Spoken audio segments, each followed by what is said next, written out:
ngarang aina tingkraba lalhaulop KCPPWG MC Unification na thokiba press note amada Pangan Khunai asibu drug business tawdrabadi hingba ngamdraba furup amagum lamdam masida khunda laitaduna leiriba furupcha Singda aranba propaganda amaga loinana samjaraba mioi taret haibadi Yusuf Elais Zaki Laifamna Porompat Muslim Wahidur Rehman Elais Ibungo Laifamna Kiamgai MD CHAOBA Laifamna Kiamgai Makhalekai Abbas Khan Laifamna Kiamgai Urupat Nawaz Khan Laifamna Kiamgai Makhalekai MD Tamizur Rehman Laifamna Urup Amadi MD Saros Laifamna Kiamgai Mayai Lekai Hariba mioi sing asida siriba maral taraina laude haina People Defense Army PDA gi Publicity Secretary James na khuyek piduna thadorpa serol amana khangalakli serol asina makha taraduna hai lamdam masida waron drakinamada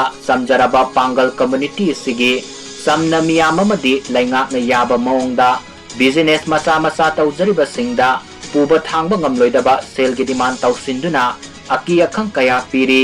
ngasidagi matam kharagi mamangdasu kwakta-dagi mioi kaya sel gi demand ga mari lainana mipami phun tawduna yamlaba senpam kaya mo khongatkhre kwamana karba tawjaba mioi kharabusu drug business tawbani haijinduna sel launaba honariba si khudakta lepkadabani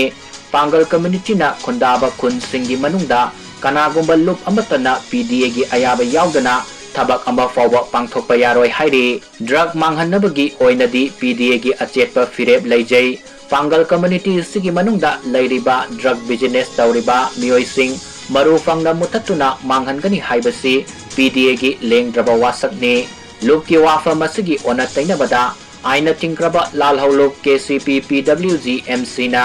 lam henduna khong thangjilakpa thoklabadi maduda tholakpa pamdaba thodok wathok pumbagi daita PDA na puroi haina serol asina makhatari